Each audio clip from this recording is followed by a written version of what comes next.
I didn't take the night watchman job at Oak Haven Cannery because I was brave, or because I had a passion for industrial security. I took it because my Wells Fargo checking account was sitting at negative $42.18, and my landlord, a guy named Stan, who smelled perpetually of boiled cabbage, had given me exactly 3 days to cough up 2 months of back rent. The Craigslist ad was suspiciously vague. Night security. Unskilled. $35 hour. Immediate start. In rural Pennsylvania, $35 an hour is unheard of for sitting on your ass. That should have been my first red flag. The second was the interview. It took place in a trailer parked just outside the chain link fence of the facility. The hiring manager, a man who introduced himself only as Vance, didn't ask for a resume or a background check. He just looked at my wrists, checked my pulse like he was buying a horse, and handed me a heavy ring of keys. The plant has been defunct since 2008, Vance said, his voice raspy, like he'd been smoking gravel. No production, no staff, just you, the rats, and the rust. Keep the scrappers out, log your rounds every hour on the hour, and stay in the booth. He slid a thick, black binder across the laminate table. On the cover, written in fading Sharpie, was Operational Protocols, Night Shift. Read it. Memorize it.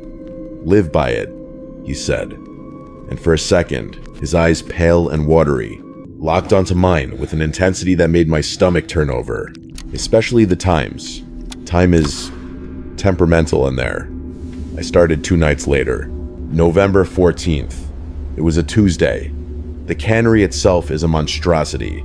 It's a sprawling 3-story skeleton of corrugated steel and red brick that eats up about 4 acres of dead land off Route 9. When I pulled up for my first shift at 10:45 p.m., the headlights of my beat-up Civic barely cut through the darkness. The place didn't just look abandoned. It looked like it was rotting from the inside out.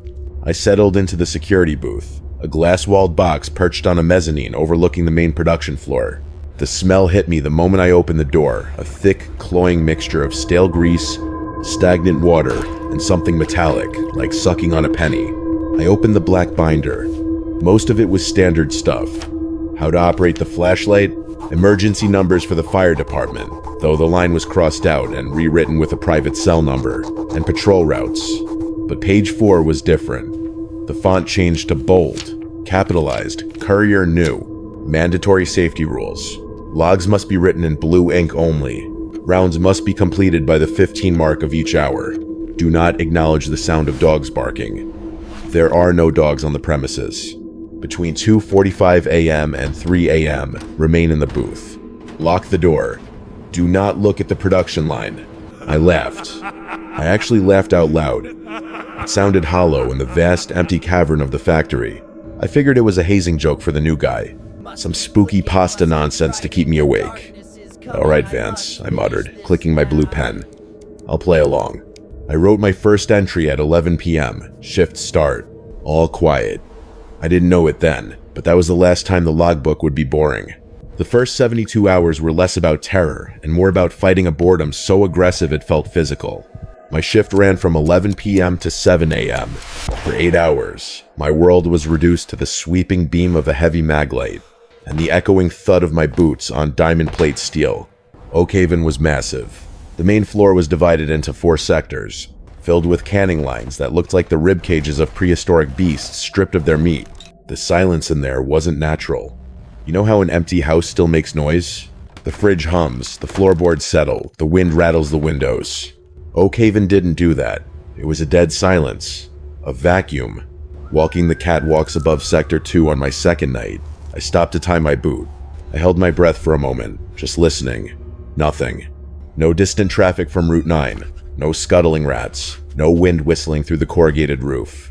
It was quiet enough to hear the blood rushing in my own ears. A whoosh whoosh sound that seemed deafening in the stillness. But despite the silence, the building felt crowded. It was the air.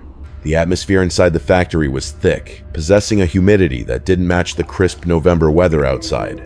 It felt heavy against my skin, like walking through waist-deep water.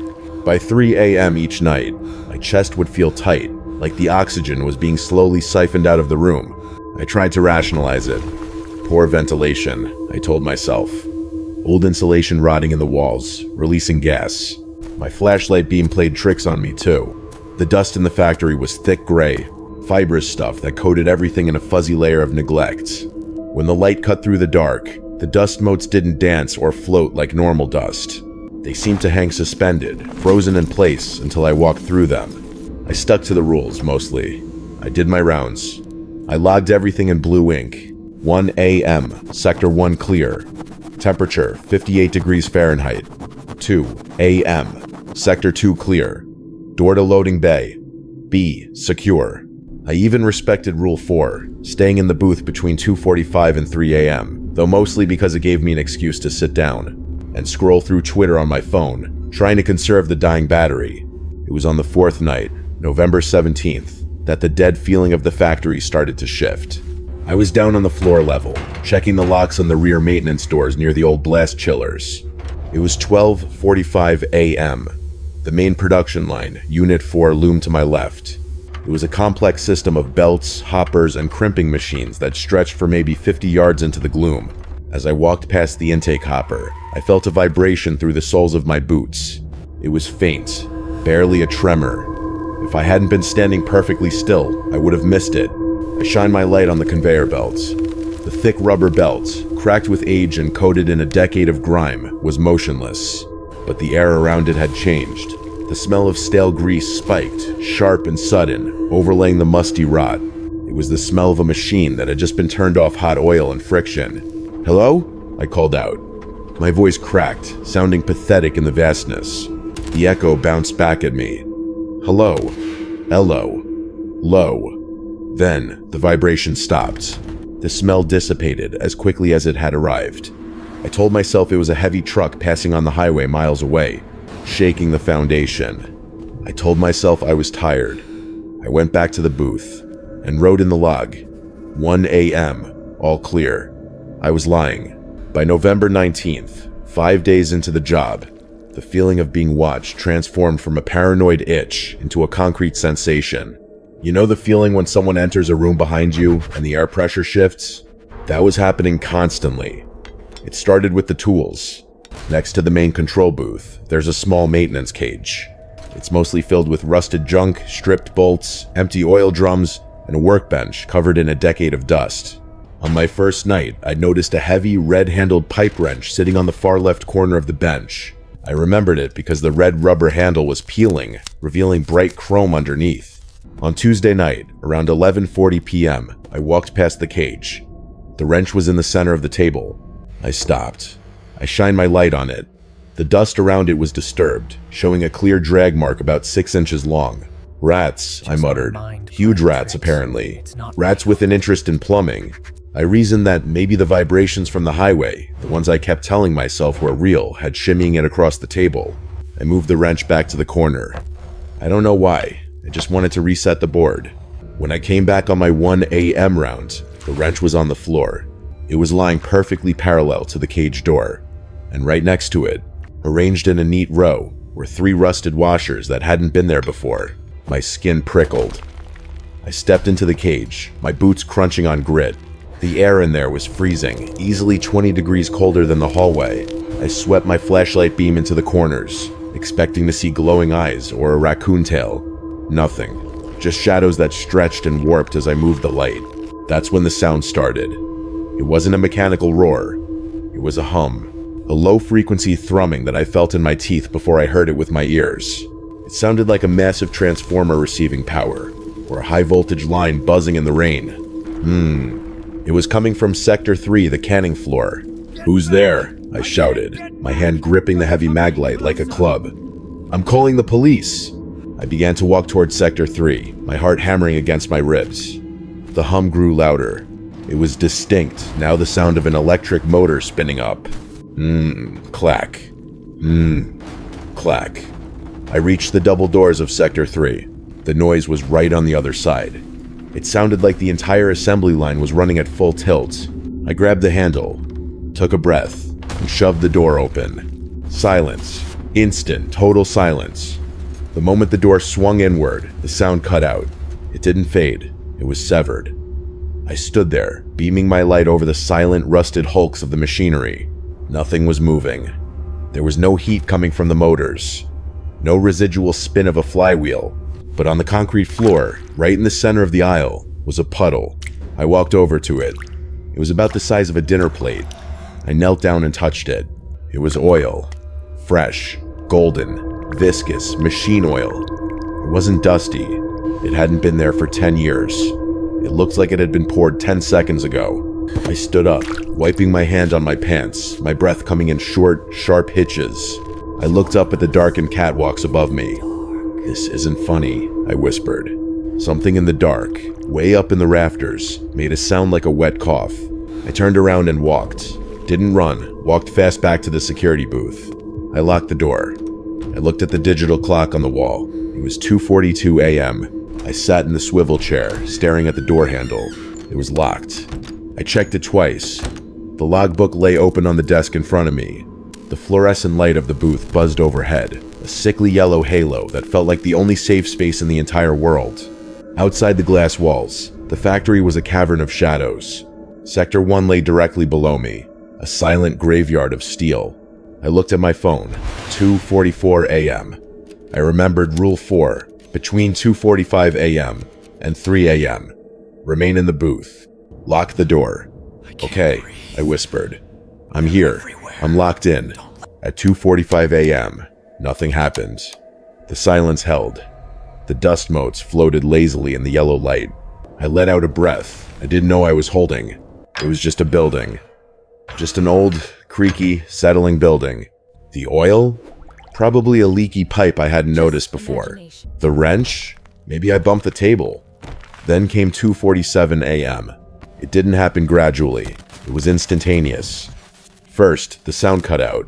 Not the silence of the factory, but the ambient noise of life. The buzz of the fluorescent light above me died, though the bulb stayed lit. The faint hum of the mini fridge in the corner stopped. It was like someone had pressed a mute button on reality.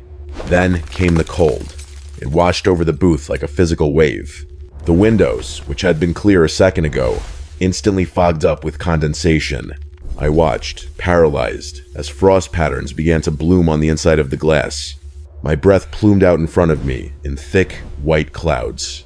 I wrapped my arms around myself, my teeth chattering so hard it hurt. The thermometer on the wall, an old analog dial, plummeted. It had been 68 degrees Fahrenheit. The needle dropped past 50, past 40, burying itself below 30 inches seconds. But the cold wasn't the worst part. It was the smell. It seeped through the vents, through the cracks in the door frame. It was thick and oily. It smelled like a wet, filthy animal musk and damp fur, layered over the sharp, metallic tang of old blood. Copper. It tasted like I was chewing on a battery. "Do not acknowledge the sound of dogs barking," Rule 3 had said. I didn't hear barking. I heard breathing. It was coming from just outside the door. Heavy, wet, labored breathing. Huff, huff, huff. I spun my chair around, backing away from the door until I hit the desk. Through the frosted glass of the door, I saw a shape. It was dark, blocking out the dim emergency lights from the hallway. It was too tall to be a dog. It was too wide to be a man. It stood there, motionless, just inches from the glass. The breathing was so loud it vibrated against the pane. I squeezed my eyes shut. "Don't look, don't look, don't look. It's not real," I hissed through my chattering teeth. "It's a draft. It's the pipes." I sat there, freezing, smelling that wet dog stench, for 13 minutes. At 3 a.m. exactly, the fluorescent light buzzed back to life. The fridge compressor kicked on with a thump. The frost on the windows began to melt, dripping down the glass like sweat. The shadow outside the door was gone. The smell lingered for another minute, then faded back into the background scent of grease and dust. I stood up, my legs feeling like jelly. I walked to the door and peered out. The hallway was empty, but on the floor, right in front of the threshold, was a single, muddy footprint. It looked like a boot, but the toe was pointed, elongated. And the mud wasn't brown, it was red. I didn't quit. I know. You're screaming at your screen right now, telling me I'm an idiot. But remember the negative balance in my checking account? Poverty has a way of making you rationalize the irrational. I told myself it was a prank. I told myself Vance hired someone to mess with the new guy. I told myself the red mud was just rust sludge. But on November 21st, I decided to prove it was a hoax. I brought my own padlock, a heavy-duty master lock I'd bought at Home Depot for $12. At 10:45 p.m., before my shift officially started, I went down to the basement electrical room.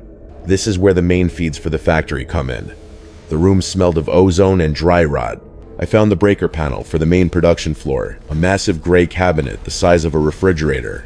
The main throw switch was in the off position, tagged with a yellowing locked-out, tagged-out card dated the 14th of August, 2008. I added my own lock to the hasp. I tugged on it 3 times. That handle wasn't moving.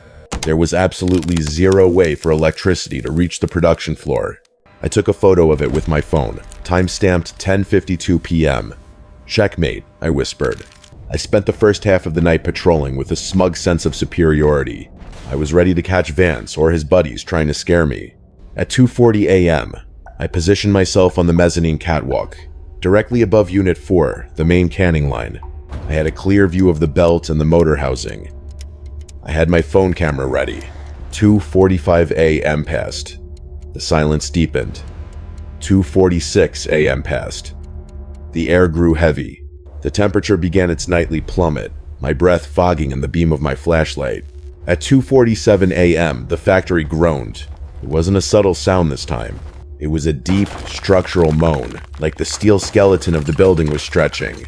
And then, from the basement where I had personally locked the power off, came a sound I'll never forget. THH chunk.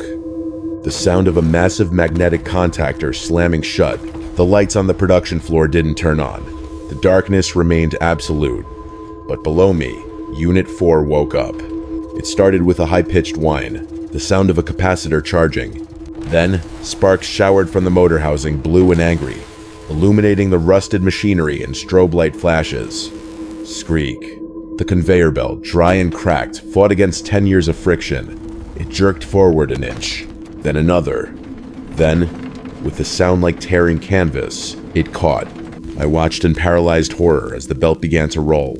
It moved smoothly, unnaturally smooth for a machine that hadn't been oiled in a decade. Whir, clack, whir, clack. It was running, in the pitch black, illuminated only by the occasional spark in my shaking flashlight beam. The machine was running at full production speed. I scrambled back from the railing, my heart hammering against my ribs like a trapped bird. "That's impossible," I stammered. "It's literally impossible." I actually ran down the stairs toward the breaker room. I needed to see it. I needed to see the lock cut. I burst into the electrical room, my flashlight sweeping the wall. The handle was still down. The yellow tag was still there. And my master lock was still clicked shut, untouched. The main power was off. The lines were dead. But above my head, through the concrete ceiling, I could hear the rhythmic, pounding heartbeat of Unit 4 churning out. I'd something. I didn't want to go back up there. Every survival instinct I had was screaming at me to run out the side exit, jump in my car, and drive until I hit the ocean. But curiosity is a disease, and I was terminal. I ran back up the metal stairs, the vibrations rattling my teeth. The sound of Unit 4 was deafening now, a rhythmic thump hiss that echoed off the high ceilings. It sounded industrial, efficient, and completely wrong for a building that had been dead for 15 years. I reached the main floor level. The conveyor belt was moving so fast the rollers were screaming. I shined my light toward the end of the line, the accumulator table. This is where the finished cans used to collect before being boxed. Something was rolling down the chute. Clink, clink, roll. It caught the light of my beam. A flash of silver so bright it hurt my eyes against the backdrop of rust and grime. I walked toward it. My legs felt like they didn't belong to me. I was moving through that thick, soup-like air again, the smell of copper and wet fur stronger than ever. There was only one can. It spun lazily in the center of the spinning collection table. It was a standard Hashan Zero industrial tin, the kind you see in school cafeterias for bulk tomato sauce. I reached out. My hand was shaking so badly the flashlight beam was dancing all over the machinery. I touched it. It was hot. Not warm hot, like it had just come out of a pressure cooker. I hissed and almost dropped my light, but I grabbed the can with my sleeve, pulled over my hand. It was brand new. The steel was flawless, mirror polished, without a speck of rust or dust. There was no label, no expiration date, no batch code stamped on the bottom. Just smooth, seamless metal. But the weight was wrong. I lifted it. It was heavy, much heavier than it should have been for a can of peaches or beans. It felt dense, and when I shifted my weight, the contents didn't slosh like liquid, they slid. It felt like a single, solid mass moving inside a thick gel. A wet, heavy thud against the interior wall of the tin. I brought it closer to my face, staring at the sealed lid. That's when I noticed the seam. The crimping around the lid wasn't perfect machine work. It looked messy. There was a tiny, dark smear trapped in the rim where the metal had been folded over. I rubbed it with my thumb. It was sticky. I shined the light on my thumb. It was red. Fresh. Bright arterial red. Click. The noise cut out. The conveyor belt slammed to a halt. The vibrations in the floor ceased instantly. The heat radiating from the machine vanished, replaced by the biting cold of the warehouse. I looked at my watch. 3 a.m. The shift was over. The machine had gone back to sleep. But I was standing there in the silence, holding a hot, heavy, unlabeled can that had been manufactured by ghosts, with fresh blood on my thumb. I didn't open the can at the factory. I didn't want to know what was inside, while I was still trapped in that metal beast's belly. I drove home in silence, the heavy tin rolling around on the passenger seat of my Civic every time I took a turn. It sounded like a stone tumbling in a dryer. When I got to my apartment, a second-floor walk-up that smelled of stale cigarettes and neighbors cooking, I locked the door, threw the deadbolt, and wedged a dining chair under the handle. I placed the can on my kitchen counter. In the harsh light of day, it looked innocuous. Just a shiny silver cylinder. No label, no branding. But the seam where the lid met the body was still stained with that dried, reddish-brown crust. I grabbed my manual can opener from the drawer. My hands were shaking so bad, it took me 3 tries to latch the gears onto the rim. Crunch. The metal punctured. Immediately, a sound hissed out PSSSHHHA. It wasn't just a vacuum seal breaking. It sounded like a gasp, like the can had been holding its breath. The smell hit me instantly. It didn't smell like food. It didn't smell like soup or vegetables or fruit. It smelled sweet. Sickeningly, artificially sweet. Like cheap perfume mixed with raw pork and pennies. It was the smell of a butcher shop that had been scrubbed down with bleach, but not well enough. I gagged, tasting bile in the back of my throat, but I kept turning the handle. Clickware! Clickware! I peeled the jagged lid back. Inside, suspended in a thick, translucent gelatin, was meat. It was grayish pink, chopped into rough, uneven chunks. It looked like stew meat, but the texture was wrong. It was too smooth, poreless. I tipped the can over the sink. With a wet plop, the contents slid out in a single gelatinous cylinder that held its shape for a second before collapsing into a pile of sludge. I grabbed a fork. I don't know why. Maybe I was hoping to prove to myself it was just bad spam. I poked at the pile, separating the chunks of meat from the jelly. Clink. The fork hit something hard. I frowned, using the tines to push aside a glob of gray fat. Buried in the center of the mess was something white and rigid. I fished it out and rinsed it under the tap. I dropped it on the counter, backing away until my back hit the refrigerator. It was a tooth. A human molar.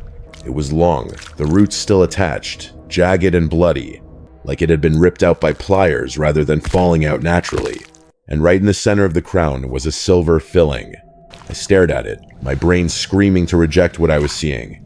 And then I saw the rest of the pile. Now that the jelly was washing away, I could see the texture of the meat more clearly. On one of the larger chunks, there was skin.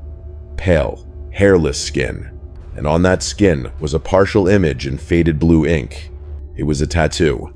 Just a fragment. The tail of a scorpion. My knees gave out. I slid down the front of the fridge, clutching my hair. I knew that tattoo. Everyone in town knew that tattoo. It belonged to Mike Henderson, the 19-year-old kid who vanished from the interstate rest stop 3 weeks ago. His face had been plastered on telephone poles from here to Pittsburgh. I wasn't looking at food. I was looking at Mike. And the factory. The factory was canning them. I should have gone to the police immediately. I know that. But try walking into a precinct in rural Pennsylvania, smelling like fear and processed meat, holding a human tooth, and telling them a ghost factory is canning missing teenagers. I'd be in a padded cell before I finished the sentence. I needed video. I needed to show them the machine running by itself. I needed to show them the quality message on the glass. So, like a complete idiot, I went back. It was November 23rd. I parked my car a half-mile down the road, hidden in the brush. I hiked to the perimeter fence, climbed through the hole in the chain link, and slipped into the facility through the loading dock side door I'd left unlocked. My plan was simple: get in at 2 a.m., set up my phone on a tripod in the mezzanine, record the 2:47 a.m. startup, get the hell out by 3:05 a.m. I made it to the booth. I retrieved my wallet from under the desk where I dropped it during the panic. I set up the phone. The air was already changing. It was 2:35 a.m. The smell of copper was faint, but building. Okay, I whispered to myself. Just 15 minutes. Capture the startup. Run. At 2:40 a.m., 7 minutes early, a klaxon sounded. It wasn't the hum of the machine. It was a digital, piercing alarm that blasted from speakers I hadn't even noticed on the walls. Whoop whoop, whoop whoop. Then, a recorded voice, female, calm, and utterly soulless, echoed through the vast empty chamber. Production cycle initiating. Perimeter lockdown in effect. All personnel to stations. I froze. Lockdown? I heard a massive mechanical grinding sound from the exits. I ran to the glass of the booth and looked down at the loading bay doors, my exit. Heavy, corrugated steel shutters were descending from the ceiling. They slammed into the concrete floor with a sound like a gunshot. Boom.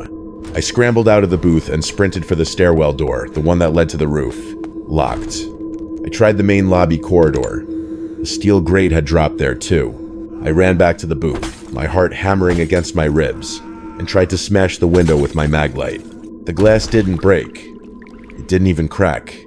It just vibrated, absorbing the blow like it was made of rubber. Sanitation cycle complete, the voice announced. Raw materials preparation active. I was trapped.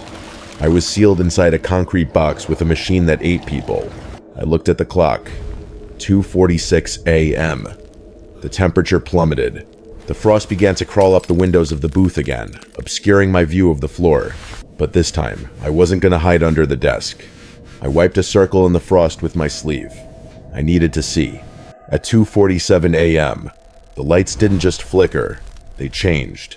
The yellow fluorescence died, replaced by red emergency strobes. The factory pulsed in a rhythmic, bloody heartbeat of light. Flash, dark, flash, dark. And in the flashes, I saw that the factory wasn't empty anymore. The doors to the basement, the ones near the breaker room, swung open, and they came out. I stopped breathing. I pressed my face against the freezing glass, my hands leaving sweaty prints on the frost, unable to look away from the floor below. In the strobing red light, they poured out of the basement maintenance doors like ants from a kicked hill. There were dozens of them, maybe 50. They weren't ghosts. Ghosts are transparent, they're echoes. These things were solid, they had mass. I could hear their boots heavy, steel-toed work boots clanging against the metal walkways. Clang, clang, clang. But they weren't human, either. They were stretched. That's the only word for it. They looked like men who had been caught in a torture rack and pulled until their joints popped and their skin grew taut. Their arms hung down past their knees, swinging loosely with every step.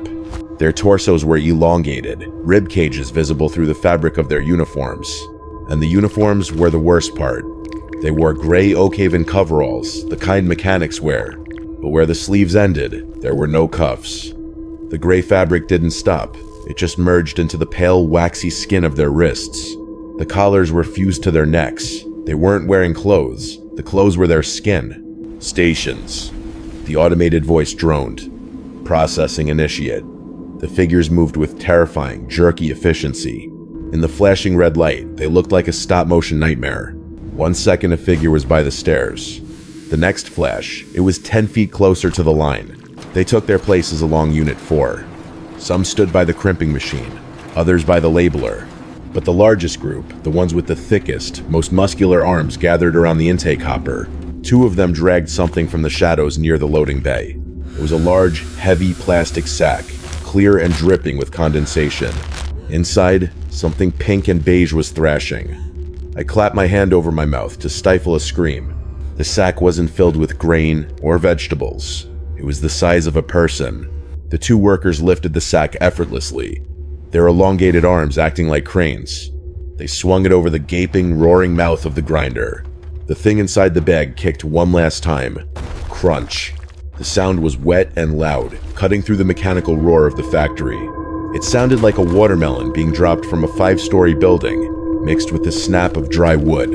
The grinder chewed. The conveyor belt moved. I watched, bile burning my throat, as the pink slurry began to move down the line, steaming in the cold air. The workers along the belt didn't look down. They just worked. Their hands moved in a blur, clearing jams, adjusting valves, skimming off, waste. They had no faces. I realized it when one of them turned to adjust a pressure gauge near the mezzanine. Where a face should have been eyes, nose, mouth, there was just smooth gray flesh. No features, no expression. Just a blank slate of skin that rippled as if something was moving underneath it. I was witnessing a graveyard shift in hell. And then, I made a mistake. My phone, mounted on the tripod, vibrated. The battery warning, 10% remaining. It wasn't loud. It was a tiny buzz against the plastic of the tripod. But in the rhythmic, industrial cacophony below, it was a foreign sound. The worker closest to the mezzanine stairs stopped. Its head, that smooth, featureless thumb of a head, snapped up. It tilted to the side, listening. Then, slowly, it pointed a long, fused finger directly at the glass of my booth. When that finger pointed at me, the noise in the factory didn't stop, it synchronized. The chaotic clatter of the canning line ceased instantly. Every single worker on the floor, 50 of them, stopped their tasks in unison. Their heads snapped up toward the mezzanine. 50 blank, gray faces tilted at the exact same angle. 50 elongated arms hung motionless. Then they screamed. It wasn't a vocal scream. It was the sound of tearing metal. Their chests heaved, and a noise like grinding gears and steam escaping a high-pressure valve erupted from where their mouths should have been. Screech-chunk. The one on the stairs took a step, then another. They moved with impossible speed.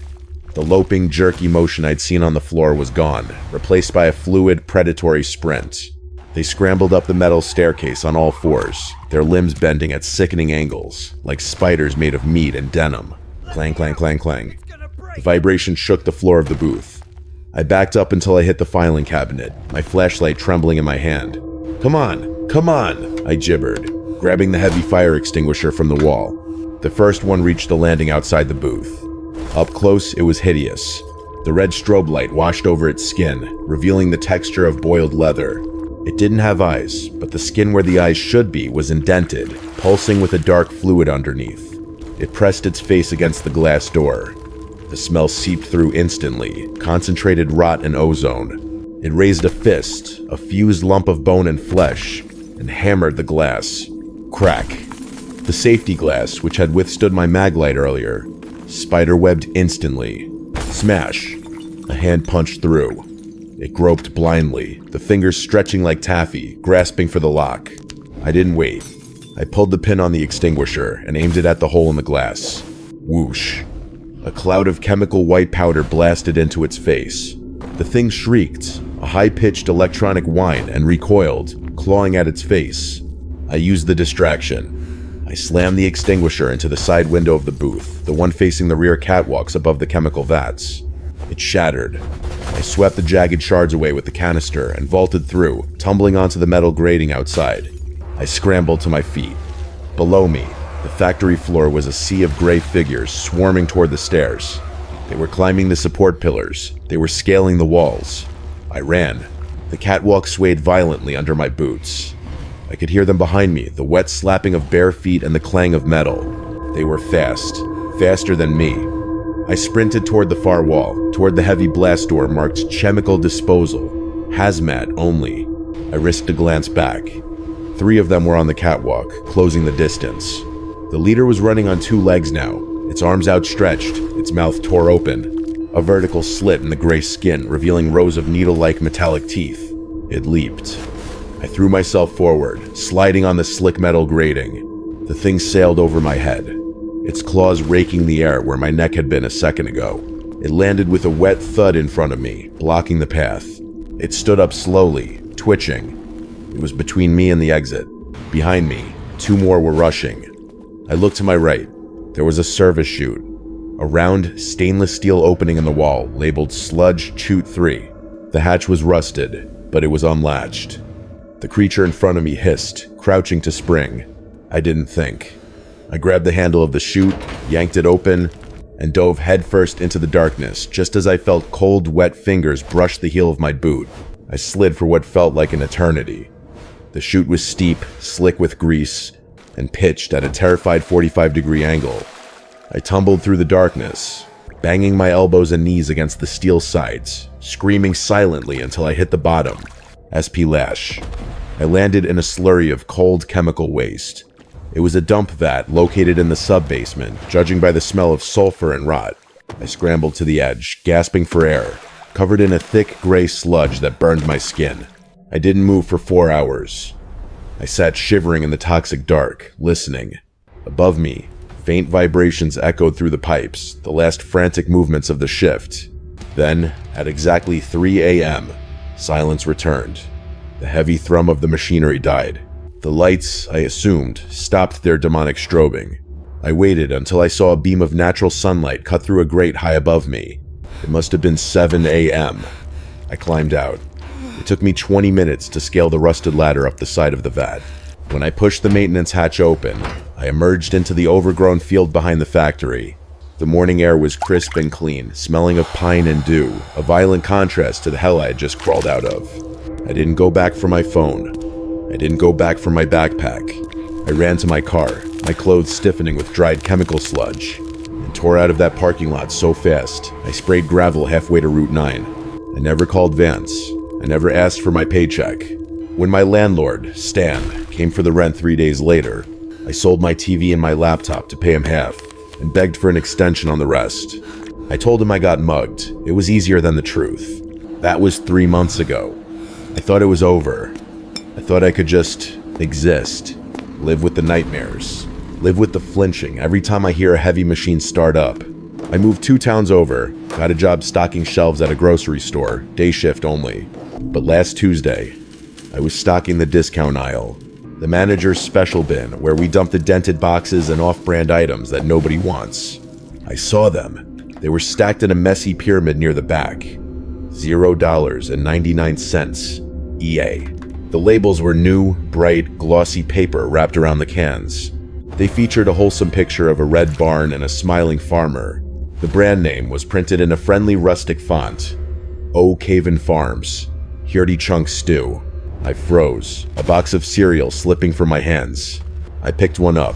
It was heavy, heavier than it should be. I turned it over to check the crimping on the lid.